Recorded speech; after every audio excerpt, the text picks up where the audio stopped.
Hello everyone, very good evening to all of you. आज के इस वीडियो में 1 मई 2023 के करंट अफेयर हम लोग डिस्कस करेंगे। एक नई महीने की शुरुआत हो रही है और नए महीने की शुरुआत हम लोग करते हैं एक नए और बेहतरीन आगाज के साथ। जिस तरीके से करंट अफेयर हम लोग अभी तक पढ़ते आए हैं उसी तरीके से शिद्दत से हमें लगे रहना है। इस बार कोई भी सिलेक्शन हमारा रोक नहीं पाएगा just because of current affair. आप इन करंट अफेयर का यूज यूपीएससी एग्जाम तक के लिए कर सकते हो, बिल्कुल बेझिझक बेधड़क। और हर एक एग्जाम में यहां से आपको क्वेश्चन देखने को मिलेंगे। एग्जाम इंजन एप्लीकेशन पे आप डेली करंट अफेयर का पीडीएफ स्टैटिक जीके के साथ आप डाउनलोड कर सकते हो, बिल्कुल free of cost. Exam engine application को आप जब भी डाउनलोड करें तो आप उसे 5 स्टार रेटिंग देना ना भूलिए, क्योंकि एग्जाम इंजन डेली आपके लिए फ्री कंटेंट लाता है और बहुत ही प्रीमियम क्वालिटी का। इसके अलावा एग्जाम इंजन एप्लीकेशन सबसे कम फीस में आपको रिकॉर्डेड और लाइव बैचेस प्रोवाइड करता है एसएससी और सभी वनडे एग्जामिनेशन के लिए। शुरू करते हैं आज के करंट अफेयर, लेकिन पहले बात करेंगे कल के क्वेश्चन की। कल मैंने आपसे क्वेश्चन ये पूछा था कि नेशनल बोटेनिकल रिसर्च इंस्टीट्यूट की स्थापना कौन से शहर में करी गई थी। तो ये दरअसल स्थित है लखनऊ में। अब इसके इतिहास की अगर बात करें तो 1779 में, मतलब 1789 में, नवासी इसको बोलते हैं, 1789 में इसकी स्थापना करी गई थी अवध के नवाब, और इनका नाम था सदत अली खान। क्या नाम है? सदत अली खान। तो इनके द्वारा इसकी स्थापना करी गई थी। और जब सदत अली खान ने इसकी स्थापना करी थी तब इसका नाम रॉयल गार्डन हुआ करता था, क्योंकि तब रिसर्च से रिलेटेड यहाँ पर कुछ भी नहीं था। इसको एक बोटेनिकल प्लेस की तरह केवल स्थापित किया गया था, जहां पर तरह तरह की प्रजातियां थी पौधों की। तो उस टाइम पर इसको रॉयल गार्डन के नाम से जाना जाता था। उसके बाद में 1978 में भारत सरकार ने सीएसआईआर के अंतर्गत इसको कर दिया, और तब जाकर इसका नाम नेशनल बोटेनिकल रिसर्च इंस्टीट्यूट पड़ा है। अब शुरू करते हैं आज के करंट अफेयर। अभी हाल ही में भारत का एक कौन सा राज्य है जिसको जीआई टैग मिला है मनम दुराई पोट्री के लिए? मनम दुराई मतलब मिट्टी के यहाँ पे बर्तन बनाए जाते हैं, उन्हें मनम दुराई बोला जाता है। तो ये जो मनम दुराई पोट्री है, इसके लिए तमिलनाडु को अभी हाल ही में जीआई टैग दिया गया है। और तमिलनाडु के अंदर ये जो पर्टिकुलर डिस्ट्रिक्ट है इसको बोलते हैं शिवगंगई डिस्ट्रिक्ट। यहां पर मैं लिख देता हूं शिवगंगई डिस्ट्रिक्ट। और शिवगंगई डिस्ट्रिक्ट में ये पर्टिकुलर प्लेस है, या आप बोल सकते हो कस्बा है, जिसको मनमदुराई बोला जाता है। और यहाँ पर बहुत लंबे अरसे से, 300 सालों से भी ज्यादा से, ये प्राचीन कालीन, बिल्कुल आप बोल सकते हो, मिट्टी के तरह तरह के यहाँ पर बर्तन बनाए जाते हैं। इन बर्तनों की खास बात यह है कि इनके रंग बहुत अलग होते हैं, और इस बर्तन में ऊपर से पेंटिंग्स की तरह नक्काशियां भी करी जाती हैं। तो ये खास बात है, और ये एक अपने आप में विशेष शैली का उदाहरण भी है। तो ये बहुत ही ज्यादा परिचित हैं लोग यहाँ पर इस कलाकारी से। इसके अलावा पूरे तमिलनाडु रीजन में इसको पसंद भी किया जाता रहा है। इसकी एक अपनी आइडेंटिटी है। तो अब तमिलनाडु को जीआई टैग इसके लिए मिला है। अभी हाल ही में आसाम को भी जीआई टैग मिला था, आसाम के गमोछा के लिए। किसके लिए? गमोछा के लिए। अभी हाल ही में गोंड पेंटिंग के लिए मध्य प्रदेश को भी जीआई टैग मिला है। इसके अलावा छत्तीसगढ़ को नगरी दुबराज चावल के लिए भी जीआई टैग दिया गया था। प्रधानमंत्री नरेंद्र मोदी के द्वारा अभी हाल ही में आधारशिला रखी गई है भारत के पहले डिजिटल साइंस पार्क की। ये कौन से शहर में स्थापित किया जा रहा है? तो भारत का पहला डिजिटल साइंस पार्क केरल के अंदर तिरुवनंतपुरम में स्थापित किया जाएगा। इसी को त्रिवेंद्रम के नाम से भी जाना जाता है। तो त्रिवेंद्रम में पीएम नरेंद्र मोदी के द्वारा अभी हाल ही में इसका फाउंडेशन स्टोन रखा गया है, मतलब इसका शिलान्यास किया गया है। ये कब तक बन के तैयार हो जाएगा? तो भारत सरकार इसके लिए अगले 2 साल तक का टारगेट लेकर चल रही है। 2025 तक ये भारत का पहला डिजिटल साइंस पार्क यहाँ पर बन जाएगा। और ये कहाँ पर बन रहा है तो आपको ध्यान रखना है, ये केरल यूनिवर्सिटी का ही हिस्सा होगा ये अपने आप में। तो ये केरल यूनिवर्सिटी के कैंपस के अंतर्गत ही इसको एक्नॉलेज किया जाएगा, और पूरे 14 एकड़ जमीन में इसको बनाया जाएगा। इसको बनाने के लिए 1500 करोड़ की लागत आएगी। कितनी? 1500 करोड़ की मदद से इसको बनाया जाएगा।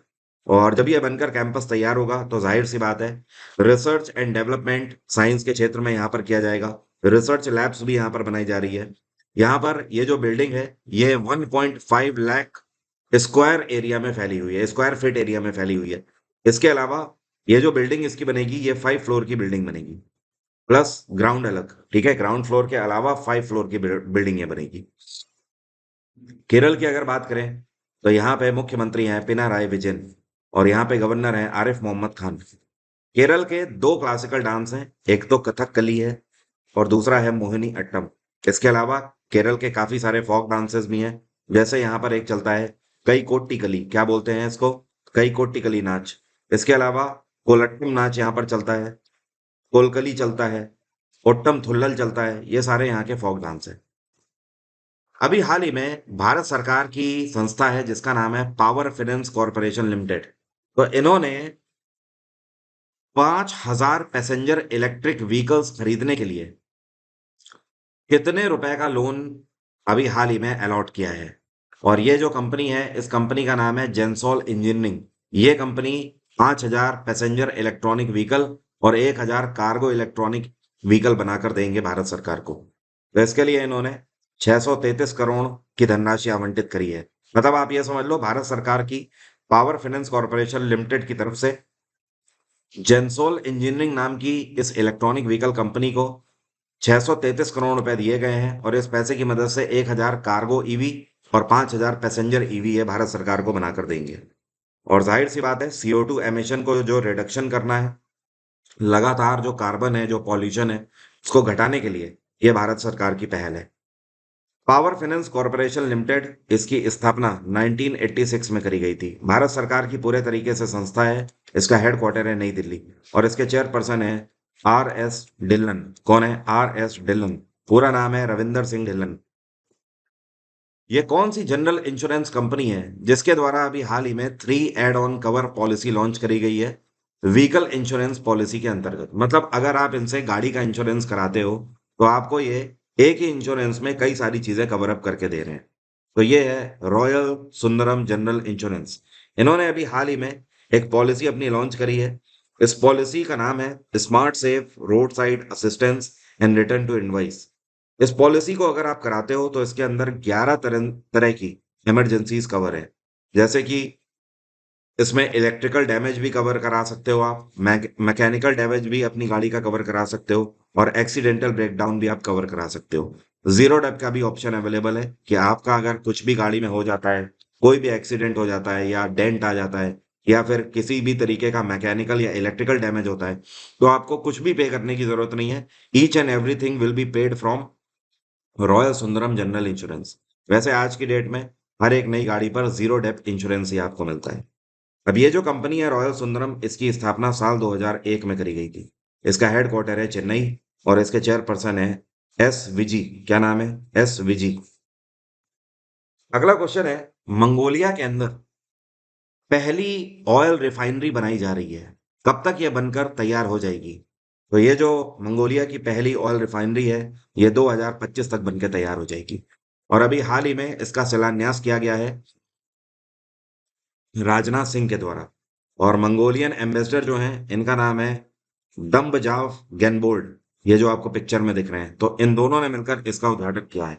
मतलब सीधा सा कहने का ये है कि मंगोलिया के अंदर ये जो ऑयल रिफाइनरी बनाई जा रही है, जिसका शिलान्यास किया गया है, ये भारत सरकार की मदद से बनाई जा रही है। और इतना ही नहीं, भारत सरकार की तरफ से इनको लोन भी दिया गया है। $1.2 बिलियन का लोन दिया गया है इस पूरे प्रोजेक्ट को कंप्लीट करने के लिए। तो मंगोलिया 2025 तक अपनी पहली ऑयल रिफाइनरी को इनॉग्रेट कर पाएगा, पूरे तरीके से भारत सरकार की मदद से। इसी तरीके से अभी आपने देखा कि बांग्लादेश में पहला हाइड्रो इलेक्ट्रिक पावर प्लांट भी इनॉग्रेट किया गया है। उसको बनने में 4 साल लगे हैं और भारत सरकार की ही मदद से वो भी बना है। चाहे फाइनेंशियली बात करें, चाहे टेक्नोलॉजी सपोर्ट की बात करें। मंगोलिया की कैपिटल है उलान बतर। क्या है कैपिटल यहाँ की? उलान बतर। और यहाँ के राष्ट्रपति हैं इस टाइम पे उखनागिन खुरेल सुख। यहाँ पर मैं लिख देता हूँ उखनागिन खुरेल सुख। ठीक है, इंपॉर्टेंट है, ध्यान रखिएगा। अगला क्वेश्चन है, ये कौन सा बैंक है जिसके द्वारा अभी हाल ही में मुंबई में चौथा स्टार्टअप फोकस्ड ब्रांच अभी हाल ही में लॉन्च करी गई है? देख देखिए, स्टार्टअप फोकस्ड ब्रांच का मतलब ये है कि ये एक ऐसी स्पेशल ब्रांच है जो कि स्टार्टअप मतलब MSMEs के साथ मिलकर काम करेंगे, जो कि नए नए जो स्टार्टअप्स हैं उनको लोन फैसिलिटी देने का काम करेंगे। तो ये है state bank of India. SBI ने मुंबई के अंदर बैंड्रा कुर्ला कॉम्प्लेक्स में अपनी एक नई ब्रांच का उद्घाटन किया है, जो कि सिर्फ और सिर्फ स्टार्टअप्स के साथ डील किया करेंगे। कहने का मतलब इनडायरेक्टली आप बोल सकते हो SBI की ये branch make in India project को बढ़ावा देगी। SBI की स्थापना 1955 में करी गई थी। हेडक्वार्टर है इसका मुंबई और SBI के चेयरपर्सन है DK खारा, दिनेश कुमार खारा। दिनेश कुमार खारा ने ही इसी ब्रांच का उद्घाटन किया है। अभी हाल ही में SBI के नए MD अपॉइंट किए गए थे। इनका नाम है अश्विनी कुमार तिवारी। और करीब 4 महीने पहले एक और अपॉइंट किए गए थे एमडी, उनका नाम है आलोक कुमार चौधरी। और एसबीआई का हेडक्वार्टर क्या है? मुंबई। यूको बैंक की स्थापना 1943 में करी गई थी, हेडक्वार्टर है कोलकाता। एचडीएफसी बैंक 1994, हेडक्वार्टर है मुंबई। एक्सिस बैंक 1993, हेडक्वार्टर इसका भी मुंबई है। अगला क्वेश्चन है, एनएचएआई को तो आप जानते ही हैं, national highways authority of India. कहने का मतलब यह है कि एनएचएआई पूरे भारत भर में 10,000 किलोमीटर के हाईवेज में ऑप्टिक फाइबर केबल इंफ्रास्ट्रक्चर को बिल्डअप करेंगे। कौन से वर्ष तक ये इसे अचीव कर लेंगे? एनएचएआई 2025 तक का टारगेट लेकर चल रहे हैं और 2025 तक पूरे भारत भर में जितने भी नेशनल हाईवे हैं उनमें 10,000 किलोमीटर के क्षेत्र में ऑप्टिकल फाइबर केबल बिछाने का काम भी एनएचएआई करेगा। अब ये सवाल ये है कि हाईवेज में इसको क्यों बिछाया जा रहा है? भाई सीधी सी बात है, जैसे जैसे नेशनल हाईवेज बनते जा रहे हैं, जाहिर सी बात है उस पर ट्रैवलिंग भी बढ़ेगी। और जब लोग ट्रैवल करते हैं तो उन्हें इंटरनेट फैसिलिटी भी चाहिए। जैसे एग्जाम्पल के तौर पर आपने कई बार देखा होगा कि हाईवेज में नेटवर्क नहीं आता है। तो कारण क्या है? क्योंकि वहां पर ऑप्टिकल फाइबर केबल नहीं बिछी हुई है। तो इस सारी व्यवस्था को दुरुस्त करने के लिए एनएचएआई अगले 3 साल में आप बोल सकते हो 10,000 किलोमीटर हाईवेज को इंटरनेट फैसिलिटी से सुसज्जित करेगा। एनएचएआई की स्थापना 1988 में करी गई थी। इसका हेडक्वार्टर है नई दिल्ली और एनएचएआई के चेयरपर्सन है इस टाइम पे संतोष कुमार यादव। अगला क्वेश्चन है, एमएमए वन फेडरेशन के चेयरपर्सन के रूप में किसको अपॉइंट किया गया है? एमएमए का मतलब होता है मिक्स्ड मार्शल आर्ट। तो mixed martial art one federation जो कि भारत की है, इसके चेयरपर्सन के रूप में महावीर सिंह फोगाट को अपॉइंट किया गया है। और इनके ऊपर एक मूवी भी बन चुकी है दंगल, आप लोगों ने देखी होगी, आमिर खान को कास्ट किया गया था उसमें। तो दंगल इन्हीं के ऊपर बनी है, महावीर सिंह फोगाट के ऊपर। तो अब ये इसका पदभार संभालेंगे। अभी कुछ टाइम पहले आपको मैंने बताया था स्पाइस जेट के नए सीईओ कौन बनाए गए हैं, अरुण कश्यप। और कल के वीडियो में मैंने आपको बताया था इंडियन साइकिलिंग फेडरेशन के नए प्रेसिडेंट कौन बनाए गए हैं। ये हैं पंकज सिंह। पंकज सिंह डिफेंस मिनिस्टर राजनाथ सिंह के बेटे। अगला क्वेश्चन है, ये कौन है, कौन सा ग्रुप है जिसको अभी हाल ही में green for sea tanker operator award से सम्मानित किया गया है 2023 के? दरअसल यह अवार्ड ऐसी संस्था को दिया जाता है जो कि टैंकर वेसल अपने समुद्रों में चलाते हैं, मतलब समुद्र में अपनी सेवाएं देते हैं ट्रांसपोर्टेशन के रूप में। आपके जो ऑयल वगैरह हैं उसको एक से दूसरे देश तक पहुंचाने का काम करते हैं। तो ये अवार्ड उनको दिया जाता है जो कि अपनी सेवाओं को बेहतर तरीके से दे पाते हैं, रिस्पॉन्सिबिलिटी के साथ दे पाते हैं, समुद्र को गंदा किए बिना। ठीक है, जो भी नॉर्म्स हैं उनको फॉलो करते हुए। तो ये जो कंपनी है ये है साइनर्जी ग्रुप।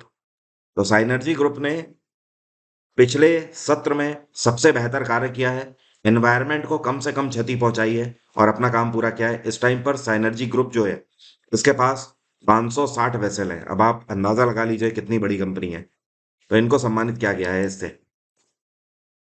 अगला क्वेश्चन है, ये कौन सा मंत्रालय है जिसको प्रधानमंत्री नरेंद्र मोदी की तरफ से 2022 के पब्लिक एडमिनिस्ट्रेशन के लिए पीएम अवार्ड फॉर एक्सीलेंस से सम्मानित किया गया है? तो ये है भारत का स्वास्थ्य मंत्रालय। हेल्थ मिनिस्ट्री को सम्मानित किया गया है prime minister award for excellence से, क्योंकि इन्होंने कोविड के बाद जिस तरीके से भारत में कार्य किया है वैक्सीनेशन को लेकर, इसके अलावा न्यू रिसर्च एंड डेवलपमेंट्स को लेकर, उन सारी चीजों के लिए स्वास्थ्य मंत्रालय को सम्मानित किया गया। और यह अवार्ड पीएम नरेंद्र मोदी से किसने लिया है? तो ये हेल्थ सेक्रेटरी हैं राजेश भूषण जी, सीनियर आईएएस अधिकारी। तो 16वां सिविल सर्विसेज डे इवेंट था जिसमें जो राजेश भूषण है इन्होंने यह अवार्ड ग्रहण किया पीएम नरेंद्र मोदी से। इस टाइम पर भारत के स्वास्थ्य मंत्री कौन है, क्या आपको पता है? पता है तो कमेंट बॉक्स में लिखकर बताइए। अगला क्वेश्चन है, ये कौन है जिनको bill boards Latin women of the year award 2023 से सम्मानित किया जाएगा? तो bill board Latin women of the year award से शकीरा को सम्मानित किया जाएगा। शकीरा कोलंबिया रीजन से है और सिंगर है बेसिकली। और दुनिया भर में आज तक अगर देखा जाए तो आपको पता है इनकी कितनी रिकॉर्डिंग्स बिक चुकी हैं? शकीरा की 70 मिलियन से भी ज्यादा रिकॉर्डिंग पूरे दुनिया में पसंद की जा चुकी हैं और बिक चुकी हैं।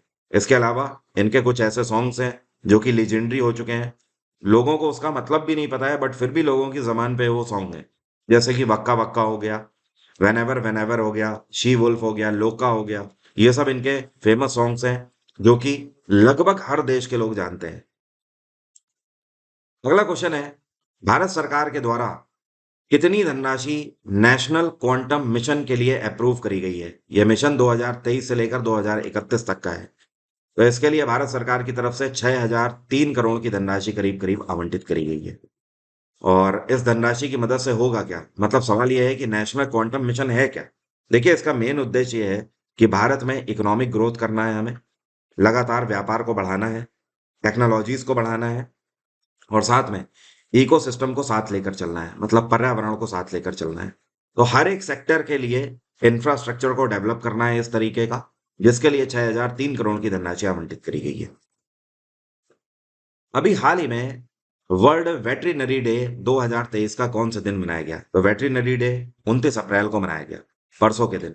और इस बार 2023 की थीम थी promoting diversity, equity and inclusiveness in the veterinary profession. इस दिवस को मनाने के पीछे का मेन उद्देश्य ये है कि जो हमारी सोसाइटी में रहने वाले जो पशु पक्षी हैं, हमें उनका भी ख्याल रखना है, उनकी हेल्थ का भी ख्याल रखना है। अगर वो किसी भी तरीके से सफर कर रहे हैं तो जाहिर सी बात है उन्हें चिकित्सा देने वाले हम ही हैं, क्योंकि इस पूरे अर्थ के अंदर सबसे ज्यादा कैपेबल, फिजिकली देखा जाए या मेंटली देखा जाए, वो सिर्फ और सिर्फ ह्यूमन है। तो हमारी ये रिस्पॉन्सिबिलिटी बनती है इनके लिए। अब मेरा आज का क्वेश्चन आपसे, आप में से कितने लोग बता सकते हैं भारत की एक कौन सी मूवी है जिसको ऑस्कर के लिए नॉमिनेट किया गया है? जल्दी से बताइए कमेंट बॉक्स में लिखकर। और एग्जाम इंजन पे यूपीएससी ईपीएफओ एग्जाम के लिए ऑनलाइन मॉक टेस्ट मैंने लॉन्च कर दिए हैं। आप ये मॉक टेस्ट ले सकते हो, 181 मॉक टेस्ट आपको यहाँ पर मिलेंगे। इतना ही नहीं, इसमें आप अलग चैप्टर वाइज भी मॉक टेस्ट दे सकते हो, जैसे कि ईपीएफओ में आपसे लेबर लॉस, इंडस्ट्रियल रिलेशन पूछा जाता है, अकाउंटिंग एंड ऑडिटिंग पूछा जाता है, social security in India, current event, English, maths and mental ability, Indian polity, economy, जो मेन मेन कोर सब्जेक्ट है उनकी आप अलग से भी टेस्ट सीरीज दे सकते हो और फुल लेंथ टेस्ट सीरीज भी इसमें अवेलेबल है। इसके अलावा अप्रैल मंथ की करंट अफेयर मैगजीन जो है वो पूरी मंथली मैगजीन अपलोड हो चुकी है। आप भी 1 ईयर का सब्सक्रिप्शन ले सकते हो, जहां पर आपको मंथली मैगजीन हर महीने के एंड पर एक ही बार में मिल जाती है। जो भी स्टूडेंट सीजीएल का एग्जाम देने जा रहे हैं इस बार, आप फुल लेंथ जीएसजी के बैच भी ले सकते हो। बिल्कुल नया बैच है, फ्रेश बैच है, आप इसे अवेल कर सकते हैं एग्जाम इंजन से। फिलहाल कोई ऑफर तो है नहीं, बट हाँ बैच लगातार चल रहा है। यहाँ पर वीओडी प्लस लाइव क्लासेस आपकी चल रही हैं। साइंस की लाइव क्लासेस स्टार्ट हो चुकी हैं, मेरी लाइव क्लासेस चली रही हैं, और साथ में जितनी भी थेरी क्लासेस हैं, history, polity, geography, science, economics की, वो सब रिकॉर्डेड फॉर्म में आपको यहाँ पर एक ही बार में मिल जाती है, प्लस पीडीएफ। और जो हमारे रिकॉर्डेड बैच है, इनके प्राइस 5 तारीख से बढ़ने जा रहे हैं, तो आप इसे अवेल कर सकते हो। सिर्फ हिस्ट्री, सिर्फ पॉलिटी, ये सब रिकॉर्डेड बैच के फॉर्म में एग्जाम इंजन में अवेलेबल है। आज की बात यहीं तक रहेगी। एसएससी का मॉक टेस्ट भी है, बैंक का मॉक टेस्ट भी है इसी में। इसके अलावा डिफेंस के मॉक टेस्ट, ये सारे ऑप्शन वहां पर अवेलेबल है। Thank you so much, have a nice day, take care, bye bye, आपका दिन मंगलमय हो।